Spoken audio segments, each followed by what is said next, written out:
यहेजकेल अध्याय 27। सोर के लिए शोक गीत। यहोवा का ये वचन मेरे पास पहुंचा, हे मनुष्य के संतान, सोर के विषय एक विलाप का गीत बनाकर उससे यों कह, हे समुद्र के प्रवेश द्वार पर रहने वाली, हे बहुत से द्वीपों के लिए देश देश के लोगों के साथ व्यापार करने वाली, परमेश्वर यहोवा यों कहता है, हे सोर, तूने कहा है कि मैं सर्वांग सुंदर हूं, तेरी सीमा समुद्र के बीच है, तेरे बनाने वाले ने तुझे सर्वांग सुंदर बनाया, तेरी सब पटरियां सनीर पर्वत के सनोवर की लकड़ी की बनी हैं, तेरे मस्तूल के लिए लबानोन के देवदार लिए गए हैं, तेरे डांड बाशान के बांज वृक्षों के बने, तेरे जहाजों का पटाव कित्तियों के द्वीपों से लाए हुए सीधे सनोवर की हाथी दांत जड़ी हुई लकड़ी का बना, तेरे जहाजों के पाल मिस्र से लाए हुए बूटेदार सन के कपड़े के बने कि तेरे लिए झंडे का काम दे, तेरी चांदनी एलीशा के द्वीपों से लाए हुए नीले और बैंजनी रंग के कपड़ों की बनी, तेरे खेने वाले सीदोन और अरवद के रहने वाले थे। हे सोर, तेरे ही बीच के बुद्धिमान लोग तेरे माझी थे, तेरे कारीगर जोड़ाई करने वाले गबल नगर के पुरनिये और बुद्धिमान लोग थे। तुझमें व्यापार करने के लिए मल्लाहों समेत समुद्र पर के सब जहाज तुझमें आ गए थे। तेरी सेना में फारसी, लूदी और पूती लोग भर्ती हुए थे। उन्होंने तुझमें ढाल और टोपी टांगी और उन्हीं के कारण तेरा प्रताप बढ़ा था। तेरी शहर पनाह पर तेरी सेना के साथ अरवद के लोग चारों ओर थे और तेरे गुम्मटों में शूरवीर खड़े थे। उन्होंने अपनी ढालें तेरी चारों ओर की शहर पनाह पर टांगी थी। तेरी सुंदरता उनके द्वारा पूरी हुई थी। अपनी सब प्रकार की संपत्ति की बहुतायत के कारण तर्शीशी लोग तेरे व्यापारी थे। उन्होंने चांदी, लोहा, रांगा और सीसा देकर तेरा माल मोल लिया। यावान, तूबल और मेशेक के लोग तेरे माल के बदले दास दासी और पीतल के पात्र तुझसे व्यापार करते थे। तो गर्मा के घराने के लोगों ने तेरी संपत्ति लेकर घोड़े, सवारी के घोड़े और खच्चर दिए। ददानी तेरे व्यापारी थे, बहुत से द्वीप तेरे हाट बने थे। वे तेरे पास हाथी दांत की सींग और आबनूस की लकड़ी व्यापार में लाते थे। तेरी बहुत कारीगरी के कारण आराम तेरा व्यापारी था। मरकत, बैंजनी रंग का और बूटेदार वस्त्र, सन, मूंगा और लालड़ी देकर वे तेरा माल लेते थे। यहूदा और इस्राएल भी तेरे व्यापारी थे। उन्होंने मिन्नीत का गेहूं, पन्नग और मधु, तेल और बलसान देकर तेरा माल लिया। तुझमें बहुत कारीगरी हुई और सब प्रकार का धन इकट्ठा हुआ। इससे दमिश्क तेरा व्यापारी हुआ। तेरे पास हेलबोन का दाख मधु और उजला ऊन पहुंचाया गया। वदान और यावान ने तेरे माल के बदले में सूत दिया और उनके कारण फौलाद, तज और अगर में भी तेरा व्यापारी हुआ। सवारी के 4 जामे के लिए ददान तेरा व्यापारी हुआ। अरब और केदार के सब प्रधान तेरे व्यापारी ठहरे।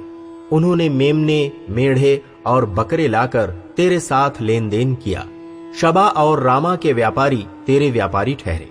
उन्होंने उत्तम उत्तम जाति का सब भांति का मसाला, सर्व भांति के मणि और सोना देकर तेरा माल लिया। हारान, कन्ने, एदेन, शबा के व्यापारी और अशूर और कलमद, ये सब तेरे व्यापारी ठहरे। इन्होंने उत्तम उत्तम वस्तुएं अर्थात ओढ़ने के नीले और बूटेदार वस्त्र और डोरियों से बंधी और देवदार की बनी हुई चित्र विचित्र कपड़ों की पेटियां लाकर तेरे साथ लेन देन किया। तरशीश के जहाज तेरे व्यापार के माल के ढोने वाले हुए। उनके द्वारा तू समुद्र के बीच रहकर बहुत धनवान और प्रतापी हो गई थी। तेरे खेवैयों ने तुझे गहरे जल में पहुंचा दिया है और पुरवाई ने तुझे समुद्र के बीच तोड़ दिया है। जिस दिन तू डूबेगी उसी दिन तेरी धन संपत्ति, व्यापार का माल, मल्लाह, माझी, जुड़ाई का काम करने वाले व्यापारी लोग और तुझ में जितने सिपाही हैं और तेरी सारी भीड़ भाड़ समुद्र के बीच गिर जाएगी। तेरे माझियों की चिल्लाहट के शब्द के मारे तेरे आसपास के स्थान कांप उठेंगे।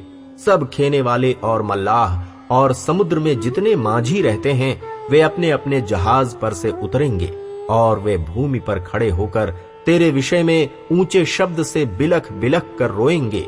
वे अपने अपने सिर पर धूल उड़ाकर राख में लोटेंगे और तेरे शोक में अपने सिर मुंडवा देंगे और कमर में टाट बांधकर अपने मन के कड़े दुख के साथ तेरे विषय में रोएंगे और छाती पीटेंगे। वे विलाप करते हुए तेरे विषय में विलाप का ये गीत बनाकर गाएंगे। सोर जो अब समुद्र के बीच चुपचाप पड़ी है, उसके तुल्य कौन नगरी है।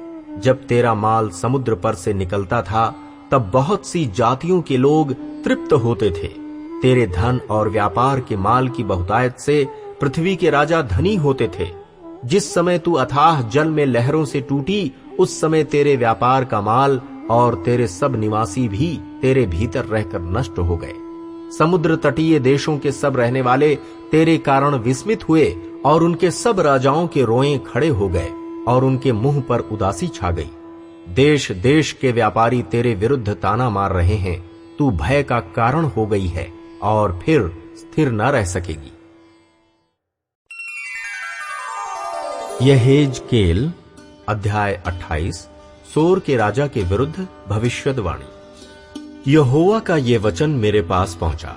हे मनुष्य के संतान, सोर के प्रधान से कह, परमेश्वर यहोवा यों कहता है, तूने मन में फूल कर ये कहा है, मैं ईश्वर हूं, मैं समुद्र के बीच परमेश्वर के आसन पर बैठा हूं। परंतु यद्यपि तू अपने आप को परमेश्वर सा दिखाता है, तो भी तू ईश्वर नहीं, मनुष्य ही है। तू दानियेल से अधिक बुद्धिमान तो है, कोई भेद तुझसे छिपा ना होगा। तूने अपनी बुद्धि और समझ के द्वारा धन प्राप्त किया और अपने भंडारों में सोना चांदी रखा है। तूने बड़ी बुद्धि से लेन देन किया, जिससे तेरा धन बढ़ा और धन के कारण तेरा मन फूल उठा है। इस कारण परमेश्वर यहोवा यों कहता है, तू जो अपना मन परमेश्वर सा दिखाता है, इसलिए देख, मैं तुझ पर ऐसे परदेशियों से चढ़ाई कराऊंगा जो सब जातियों से अधिक क्रूर हैं। वे अपनी तलवारें तेरी बुद्धि की शोभा पर चलाएंगे और तेरी चमक दमक को बिगाड़ेंगे। वे तुझे कब्र में उतारेंगे और तू समुद्र के बीच के मारे हुओं की रीति पर मर जाएगा। तब क्या तू अपने घात करने वाले के सामने कहता रहेगा, मैं परमेश्वर हूं? तू अपने घायल करने वाले के हाथ में ईश्वर नहीं, मनुष्य ही ठहरेगा। तू परदेशियों के हाथ से खतनाहीन लोगों के समान मारा जाएगा, क्योंकि मैं ही ने ऐसा कहा है। परमेश्वर यहोवा की ये वाणी है। सोर के राजा का पतन। फिर यहोवा का ये वचन मेरे पास पहुंचा, हे मनुष्य के संतान, सोर के राजा के विषय में विलाप का गीत बनाकर उससे कह, परमेश्वर यहोवा यों कहता है, तू तो उत्तम से भी उत्तम है, तू बुद्धि से भरपूर और सर्वांग सुंदर है। तू परमेश्वर की अदन नामक बारी में था। तेरे पास आभूषण, माणिक, पद्यराग, हीरा, फिरोजा, सुलेमानी मणि, यशब, नील मणि, मरकद और लाल सब भांति के मणि और सोने के पहरावे थे। तेरे डफ और बांसुलियां तुझी में बनाई गई थीं। जिस दिन तू सिरजा गया था, उस दिन वे भी तैयार की गई थी। तू छाने वाला अभिषिक्त करूब था। मैंने तुझे ऐसा ठहराया कि तू परमेश्वर के पवित्र पर्वत पर रहता था। तू आग सरीखे चमकने वाले मड़ियों के बीच चलता फिरता था। जिस दिन से तू सिरजा गया और जिस दिन तक तुझ में कुटिलता ना पाई गई, उस समय तक तू अपनी सारी चाल चलन में निर्दोष रहा। परंतु लेन देन की बहुतायत के कारण तू उपद्रव से भरकर पापी हो गया। इसी से मैंने तुझे अपवित्र जानकर परमेश्वर के पर्वत पर से उतारा। और हे छाने वाले करूब, मैंने तुझे आग सरीखे चमकने वाले मड़ियों के बीच से नष्ट किया है। सुंदरता के कारण तेरा मन फूल उठा था और वैभव के कारण तेरी बुद्धि बिगड़ गई थी। मैंने तुझे भूमि पर पटक दिया और राजाओं के सामने तुझे रखा कि वे तुझको देखें। तेरे अधर्म के कामों की बहुतायत से और तेरे लेन देन की कुटिलता से तेरे पवित्र स्थान अपवित्र हो गए। इसलिए मैंने तुझ में से ऐसी आग उत्पन्न की जिससे तू भस्म हुआ, और मैंने तुझे सब देखने वालों के सामने भूमि पर भस्म कर डाला है। देश देश के लोगों में से जितने तुझे जानते हैं, सब तेरे कारण विस्मित हुए। तू भय का कारण हुआ है और फिर कभी पाया न जाएगा। सीदोन के विरुद्ध भविष्यवाणी। यहोवा का ये वचन मेरे पास पहुंचा, हे मनुष्य के संतान, अपना मुख सीदोन की ओर करके उसके विरुद्ध भविष्यद्वाणी कर और कह, प्रभु यहोवा यों कहता है, हे सीदोन, मैं तेरे विरुद्ध हूं।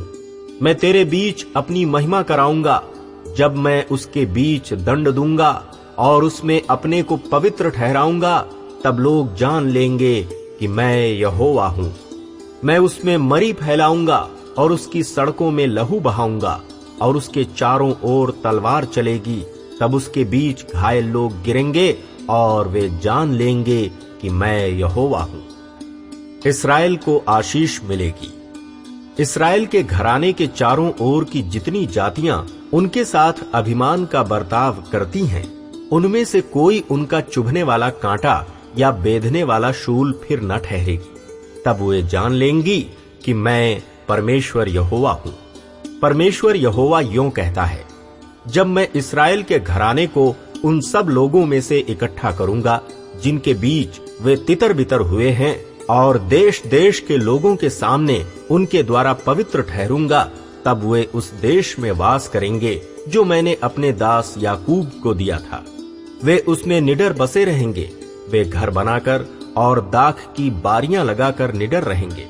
तब मैं उनके चारों ओर के सब लोगों को दंड दूंगा जो उनसे अभिमान का बर्ताव करते हैं। तब वे जान लेंगे कि उनका परमेश्वर यहोवा ही है।